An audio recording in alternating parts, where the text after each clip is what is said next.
तर्कशास्त्र विषयक हमारे आज के व्याख्यान का विषय है निरुपाधिक तर्कवाक्य का स्वरूप एवं इसके प्रकार, the nature and kinds of categorical preposition. आज के इस व्याख्यान में हम ये जानने का प्रयास करेंगे कि निरुपाधिक तर्कवाक्य का स्वरूप क्या है, निरुपाधिक तर्कवाक्य में प्रमुख पद कौन कौन से होते हैं, किसी निरुपाधिक तर्कवाक्य के विभाजन के प्रमुख आधार कौन से हैं तथा निरुपाधिक तर्कवाक्य के कुल कौन से प्रकार हैं। आज के व्याख्यान में इन महत्वपूर्ण बिंदुओं का विस्तृत विवेचन करते हुए हम यह भी स्पष्ट करेंगे कि निरुपाधिक तर्कवाक्य विषयक आज के व्याख्यान से संबंधित विभिन्न प्रतियोगी परीक्षाओं, स्नातक एवं स्नातकोत्तर स्तर पर महत्वपूर्ण प्रश्न जो हैं वे कौन कौन से हो सकते हैं। निरुपाधिक तर्कवाक्य का ही एक प्रकार है। निरुपाधिक तर्कवाक्य की विस्तृत विवेचना करने से पूर्व हमें संक्षिप्त में ये जानना आवश्यक है कि तर्कवाक्य का स्वरूप क्या है। यद्यपि तर्कवाक्य के स्वरूप की विस्तृत विवेचना हमने तर्कवाक्य के सामान्य परिचय विषयक नामक व्याख्यान में की है। तर्कवाक्य जो है, जब भी किसी उद्देश्य और विधेय के मध्य संबंध का कथन किया जाता है तो इस कथन को ही तर्कवाक्य कहते हैं। तर्कवाक्य प्राय सूचनात्मक होते हैं, ये या तो सत्य होते हैं या असत्य। तर्कवाक्य में कुल 3 पद होते हैं, उद्देश्य पद, विधेय पद एवं संयोजक। उद्देश्य पद सब्जेक्ट टर्म। जब भी कोई कथन किसी व्यक्ति, वस्तु या घटना के बारे में किया जाता है तो उस व्यक्ति, वस्तु या घटना को ही उस तर्कवाक्य का उद्देश्य पद कहते हैं, अर्थात जिसके बारे में संपूर्ण कथन किया जाता है उसे उद्देश्य पद कहते हैं। उद्देश्य पद के बारे में जो कुछ भी कहा जाता है उसे विधेय पद या प्रेडिकेट टर्म कहते हैं, और जो उद्देश्य और विधेय के मध्य संबंध स्थापित कर यह स्पष्ट करता है कि यह संबंध स्वीकारात्मक है या अस्वीकारात्मक, इसे संयोजक कहते हैं। उदाहरणार्थ, राम विद्यार्थी है, ये एक तर्कवाक्य है। इसमें राम उद्देश्य पद है क्योंकि यह संपूर्ण कथन राम के बारे में किया जा रहा है। विद्यार्थी विधेय पद है क्योंकि यह उद्देश्य के बारे में बता रहा है कि उद्देश्य क्या है, और जो है वह राम और विद्यार्थी में संबंध स्थापित कर ये स्वीकार कर रहा है कि राम विद्यार्थी है। इस प्रकार किसी भी तर्कवाक्य में उद्देश्य पद, विधेय पद एवं संयोजक, इन 3 पदों का होना आवश्यक है। निरुपाधिक तर्कवाक्य का ही एक प्रकार है। संबंध के आधार पर तर्कवाक्य के जो प्रमुख प्रकार तर्कशास्त्र में प्रचलित हैं वे 2 हैं। एक है निरुपाधिक तर्कवाक्य और दूसरा जो है सौपाधिक तर्कवाक्य। निरुपाधिक तर्कवाक्य को कैटेगोरिकल प्रपोजिशन कहते हैं, जबकि सौपाधिक तर्कवाक्य को हाइपोथेटिकल प्रपोजिशन की संज्ञा दी जाती है। निरुपाधिक तर्कवाक्य का स्वरूप क्या है? निरुपाधिक तर्कवाक्य को परिभाषित करते हुए ये स्पष्ट किया गया है कि जब भी उद्देश्य एवं विधेय के मध्य संबंध बिना किसी शर्त के अंशतः या पूर्णतः स्वीकार या अस्वीकार किया जाता है तो इसे ही निरुपाधिक तर्कवाक्य कहते हैं।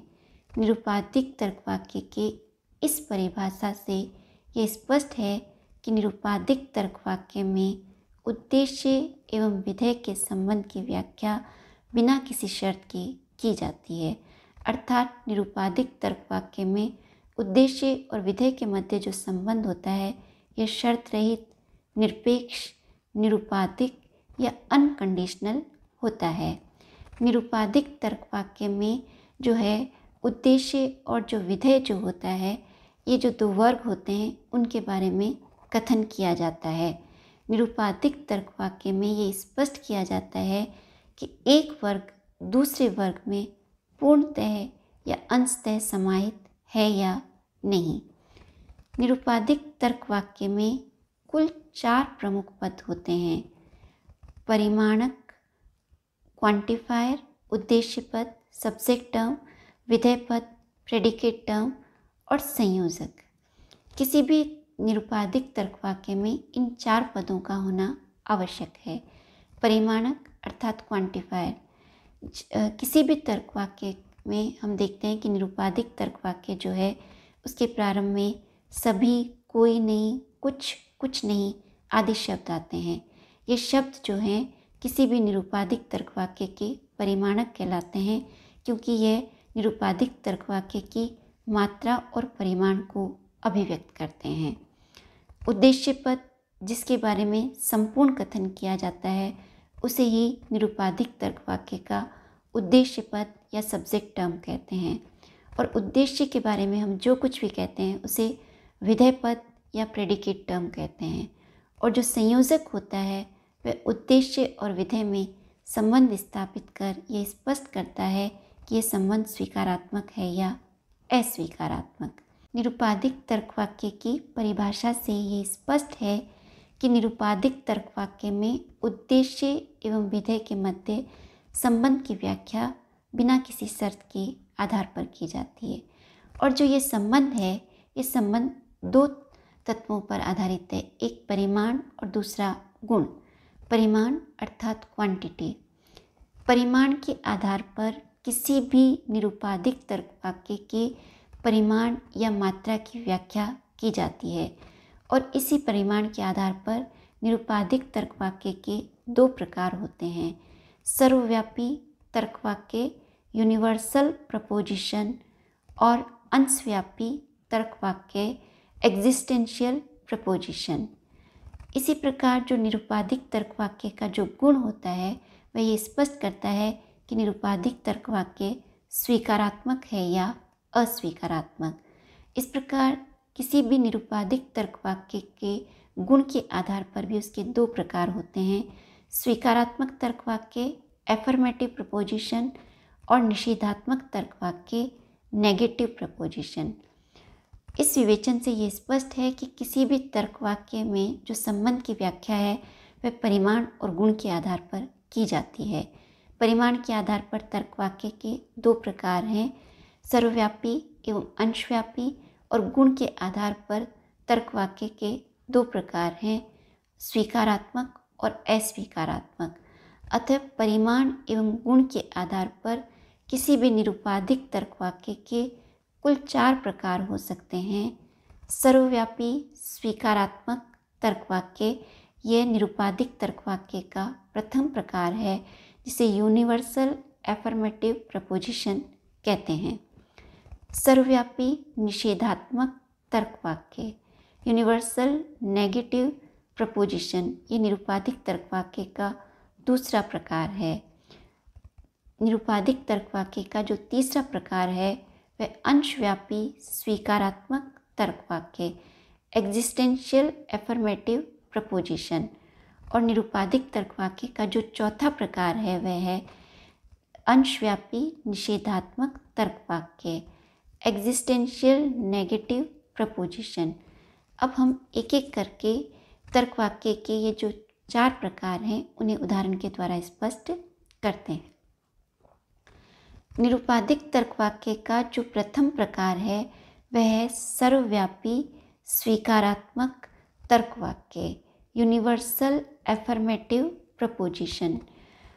किसी भी निरुपाधिक तर्क वाक्य का जो प्रथम प्रकार है उसमें यह स्पष्ट किया जाता है कि जब भी उद्देश्य पद का वर्ग विधेय पद के वर्ग में पूर्णतः समाहित होता है तो इसे जो है सर्वव्यापी स्वीकारात्मक तर्क वाक्य की संज्ञा दी जाती है।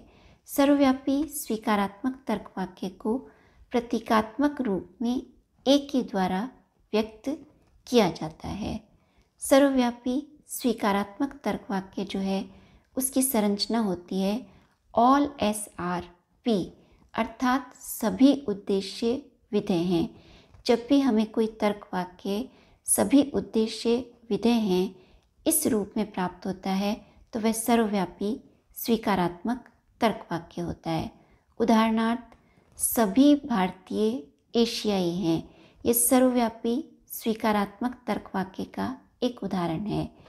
इस तर्क वाक्य में 2 वर्ग हैं, एक भारतीयों का वर्ग और दूसरा जो है एशियाइयों का वर्ग। इस उदाहरण में जो भारतीय जो हैं वे एशियाई वर्ग में पूर्णतः समाहित है, अर्थात प्रत्येक भारतीय जो है वह एशियाई है, ये इस तर्क वाक्य से स्पष्ट हो रहा है। अतः सर्वव्यापी स्वीकारात्मक तर्क वाक्य के द्वारा ये स्पष्ट किया जाता है कि कोई भी उद्देश्य पद जो है वह विधेय पद में पूर्णतः समाहित है।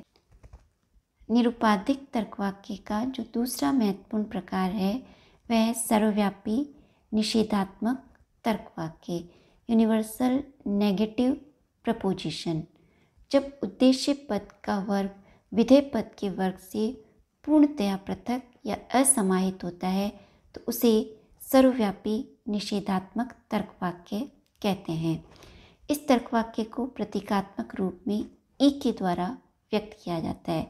संरचनात्मक दृष्टि से ई तर्क वाक्य की जो संरचना है वह इस प्रकार होती है: नो एस इज पी, अर्थात कोई उद्देश्य विधेय नहीं है। उदाहरणार्थ, कोई भारतीय एशियाई नहीं है। ये सर्वव्यापी निषेधात्मक तर्क वाक्य का उदाहरण है। इसमें दो वर्ग हैं, एक भारतीयों का और दूसरा एशियाई का। यहाँ जो है ये स्पष्ट किया जा रहा है कि कोई भी भारतीय, अर्थात कोई भी ऐसा भारतीय नहीं है जो एशियाई हो। इस प्रकार इस तर्क वाक्य में उद्देश्य पद के जो वर्ग के सदस्य हैं वे विधेय पद के वर्ग के सदस्यों से पूर्णतया पृथक हैं। निरुपाधिक तर्क वाक्य का तीसरा महत्वपूर्ण प्रकार है अंशव्यापी स्वीकारात्मक तर्क वाक्य, एग्जिस्टेंशियल एफर्मेटिव प्रपोजिशन। इस तर्क वाक्य में ये स्पष्ट किया जाता है कि उद्देश्य पद के वर्ग के सदस्य विधेय पद के वर्ग के सदस्यों में अंशतः समाहित है। इस तर्क वाक्य को प्रतीकात्मक रूप में आई के द्वारा व्यक्त किया जाता है। इस तर्क वाक्य की संरचना इस प्रकार है: सम एस आर पी, अर्थात कुछ उद्देश्य विधेय हैं। जब भी कोई तर्क वाक्य हमें इस संरचना में प्राप्त हो कि कुछ उद्देश्य विधेय हैं तो वह अंशव्यापी स्वीकारात्मक तर्क वाक्य का उदाहरण होते हैं।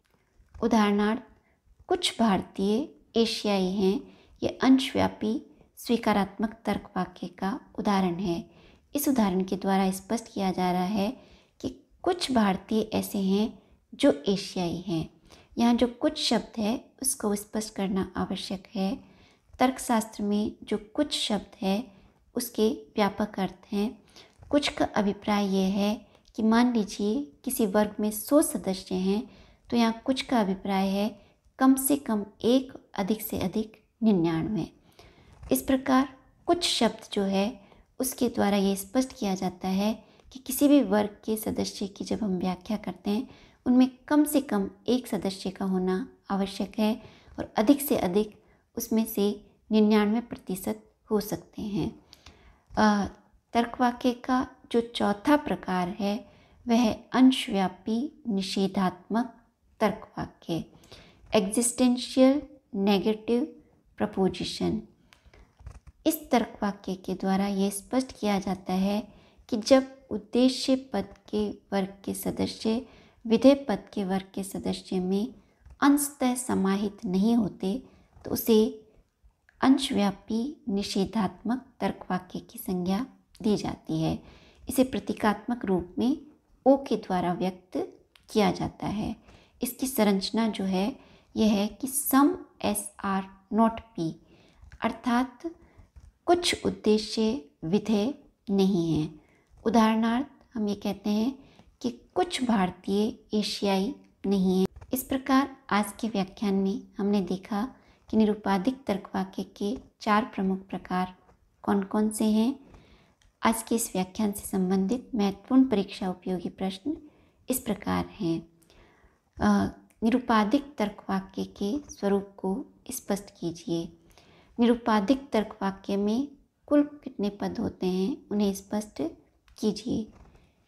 निरुपाधिक तर्क वाक्य के विभाजन का प्रमुख आधार क्या है? गुण और परिमाण के आधार पर निरुपाधिक तर्क वाक्य के कुल कितने प्रकार हैं? किसी भी निरुपाधिक तर्क वाक्य के परिमाण के आधार पर कितने प्रकार हो सकते हैं उन्हें उदाहरण के द्वारा स्पष्ट कीजिए। गुण के आधार पर किसी निरुपाधिक तर्कवाक्य के कितने प्रकार हो सकते हैं, उन्हें स्पष्ट कीजिए। आज के व्याख्यान से संबंधित ये महत्वपूर्ण प्रश्न है।